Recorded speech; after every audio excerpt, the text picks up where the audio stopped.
بسم اللہ الرحمن الرحیم۔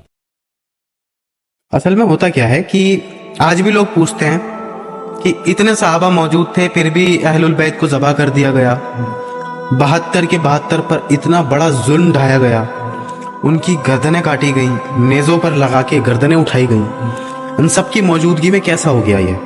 اور آج ہم اس کا جواب دیتے ہیں کہ آج بھی 60 کے تقریباً مسلمان کنٹریاں ہیں، اس کے باوجود بھی فلسطین آزاد نہیں ہو پا رہا ہے۔ فلسطین پر اتنے ظلم ہو رہے ہیں، وہاں 72 شہید ہوئے تھے کربلا میں، یہاں 72,000 سے زیادہ بچے بوڑھے عورتیں شہید ہو چکی ہیں، ایک کے بعد ایک بم گرتا ہے، ایک کے بعد ایک فائرنگ ہوتی ہے، ٹھیک ہے، اس کے باوجود سب خاموش بیٹھے ہوئے، ظالم کے سامنے خاموشی اختیار کرنی پڑتی ہے بزدل کو۔ اور آج بھی دیکھیں آپ، سوائے شیعہ کنٹری کے کوئی نہیں کھڑا ہے فلسطین کے ساتھ۔ جتنا ساتھ ایران نے دیا ہے اتنا اب تک کسی نے نہیں دیا، کسی نے نہیں دیا۔ فرسٹ سیکنڈ یہ کہ ایسا ہی ہوتا آیا ہے ہمیشہ، ظالم کے سامنے کھڑا ہونا بہت کم لوگوں کے بس کی بات ہوتی ہے، جن کے دلوں کے اندر ایمان ہوتا ہے نا، ایمان کی آگ جن کے اندر ہوتی ہے، وہ ظالم کے سامنے کھڑا ہوتا ہے۔ جو لوگ شہید ہونے سے ڈرتے نہیں ہیں نا وہ کھڑے ہوتے ہیں، وہ کھڑے ہوتے ہیں، جن کے دل میں محبت، دنیا کی محبت آ گئی نا، وہ پھر موت سے ڈرتے ہیں۔ لہٰذا یہی وجہ ہے کہ دنیا کی ساری مسلم کنٹریز اس وقت امریکہ اور اسرائیل کے خلاف نہیں بول سکتی، وہ خاموش ہیں۔ صرف ایک کنٹری ہے جو بول رہی ہے، وہ ایران ہے۔ بہرحال ہم واقعہ کربلا سے یہاں آ گئے کیونکہ بہت سملر ہے دونوں چیزیں۔ وہاں بھی ظلم ہو رہا تھا، سب خاموش تھے، یہاں بھی ظلم ہو رہا ہے، ہزاروں لوگ جا چکے ہیں، بچے بوڑھے جا چکے ہیں، اور سب خاموش ہیں۔ بہرحال ٹاپک کچھ اور ہے جی، ٹاپک محرم کا ہے، تو محرم کے جو 9 اور 10 تاریخ ہے، صحیح مسلم کے اندر آتا ہے کہ یہودی بھی 10 تاریخ کا روزہ رکھا کرتے تھے، تو اللہ کے رسول نے فرمایا کہ یہ بھی 10 کا رکھتے ہیں تو ہم 2 رکھیں گے روزے، ہم 9 اور 10 کا رکھیں گے، یا 10 اور 11 کا رکھیں گے۔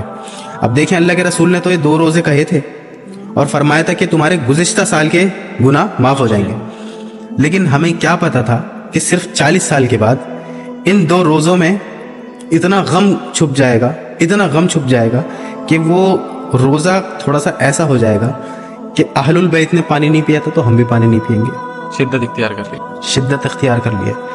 لیکن ہم نے نا اس کو سمجھا نہیں ٹھیک سے، ہمارے نوجوان نے اس کو ٹھیک سے سمجھا نہیں واقعہ کربلا کو۔ جس طرح سے میرے جنتی نوجوانوں کے جو سردار ہیں مولا حسین، میرے امام، انہوں نے مجھے یہ بتایا کہ نماز کا کیا مرتبہ ہے، جس طرح انہوں نے مجھے تعلیم دی کہ بیٹا مجھے میرے نانا دکھائی دے رہے ہیں، آنکھ لگ گئی خیمے میں، تو آپ اٹھے ایک دم سے، اور جمعے کی نماز کے بعد آپ اٹھے اور پھر نکلے آپ، کیونکہ آپ لیڈ کر رہے تھے، باقی کے جو لوگ تھے نا ان کو لیڈ کر رہے تھے کہ اب تم جاؤ، اب تم جاؤ، اب تم جاؤ۔ تو تھوڑی دیر کو آنکھ لگ گئی تو مسکرانے لگے، تو بہن نے پوچھا کیوں مسکرا رہے ہو، بتاؤ باہر جنگ ہو رہی ہے اور موت سر پر ہے، آپ مسکرا رہے ہو؟ فرمانے لگے کہ میں نے نانا کو دیکھا ہے، نانا کہہ رہے ہیں کہ بیٹا میں تجھے لینے آ گیا ہوں۔ اب ایسی حالت میں تو نماز جا سکتی تھی، کہتے نانا تو لینے آ گئے ہیں، جو سب سے پہلے جس شخص کا قدم جنت میں پڑے گا وہ میرے نانا ہے، تمام نبیوں کے نبی، اب وہ مجھے لینے آ گئے ہیں تو نماز چھوڑ دیتے ہیں۔ لیکن آپ نے فرمایا جاؤ ان سے کہو ہمیں جمعہ پڑھنا ہے، اور انہوں نے اجازت نہیں دی ظالموں نے۔ عبید اللہ ابن زیاد بدبخت نے کہا کہ تمہاری تو نماز ہی نہیں ہوگی۔ آپ نے پھر بھی فرمایا کہ ہم صلاۃ الخوف پڑھیں گے، آدھے لوگ جنگ کریں، آدھے ان کو کور کریں، کور اپ کریں، اور آدھے نماز پڑھیں۔ پھر جنہوں نے نماز پڑھ لی تھی وہ جنگ کریں اور باقی نماز پڑھیں کور اپ کر کے۔ تو میرے امام نے مجھے نماز کا پیغام دیا، اب میں ڈھول اور ماتم دیکھنے کی وجہ سے نماز چھوڑ دوں میرے امام کی؟ یہ کتنا بڑا ظلم کروں گا پھر میں آج۔ بالکل بہت بڑا ظلم ہوگا۔ یہ وہ لوگ ہیں جنہیں نماز کی اہمیت ہی نہیں پتا، جنہیں یہ نہیں پتا کہ اللہ کے رسول نے جاتے وقت، اس دنیا سے جاتے وقت 2 باتیں کہیں، الصلاۃ وما ملکت ایمانکم، اے میری امت نماز نہ چھوڑنا۔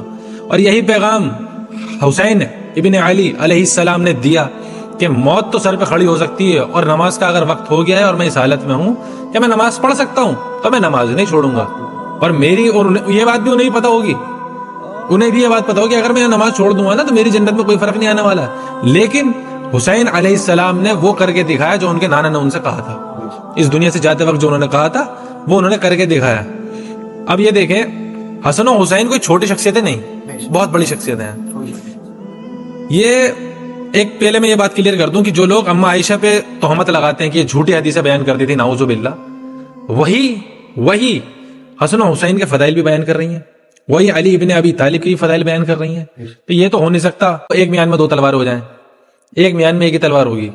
یہاں پہ ایک دفعہ کیا ہوا, اور یہ روایت بھی صرف اما عائشہ سے آئی ہے اور کسی سے نہیں آئی ہے. اما عائشہ فرماتی ہیں کہ ایک دفعہ رسول اللہ صلی اللہ علیہ وسلم ہمارے سامنے پیش ہوا کالی چادر کے ساتھ, آپ نے سنی ہوگی حدیث. تو اتنے میں حسین ابن علی آئے, حسن ابن علی آئے, انہیں اپنی چادر کے نیچے لے لیا. پھر حسین ابن علی آئے, انہیں اپنی چادر کے نیچے لے لیا. پھر سیدہ فاطمہ آئی, انہیں اپنی چادر کے نیچے لے لیا. پھر آخری میں مولا علی آئے, انہیں اپنی چادروں کے نیچے لے لیا, اور پانچویں خود. یہ 5 لوگ ایک چادر کے نیچے موجود ہیں. اور اللہ کے رسول نے پھر سورہ احزاب کی آیت نمبر 33 تلاوت فرمائی اور کہا کہ اے نبی کے گھر والوں, جو اس آیت میں ہے, آیت کا ترجمہ ہے کہ اے نبی کے گھر والوں, اللہ تو بس تم سے اتنا ہی چاہتا ہے کہ تمہارے اندر سے تمام چیزوں ناپاک چیزیں انہیں ختم کر دے اور تمہیں خوب صاف ستھرا کر دے. یہ اہل بیت کا مقام ہے, کسی اور کا نہیں ہے.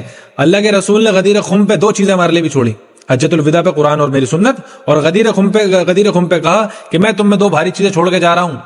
ایک اللہ کی کتاب, اللہ کی کتاب, اللہ کی کتاب, ترغیب دلاتے رہے. قرآن قرآن قرآن, اس میں نور ہے, اس میں ہدایت ہے, جو اسے پکڑے گا گمراہ نہیں ہوگا, جو اسے چھوڑ دے گا گمراہ ہو جائے گا. اور دوسرا میرے اہل بیت ہیں, ان کے معاملے میں تمہیں اللہ سے ڈراتا ہوں, ان کے معاملے میں تمہیں اللہ سے ڈراتا ہوں, ان کے معاملے میں تمہیں اللہ سے خوف دلاتا ہوں. اور امت نے 50 سال بعد کیا اللہ کے رسول کے جانے کے بعد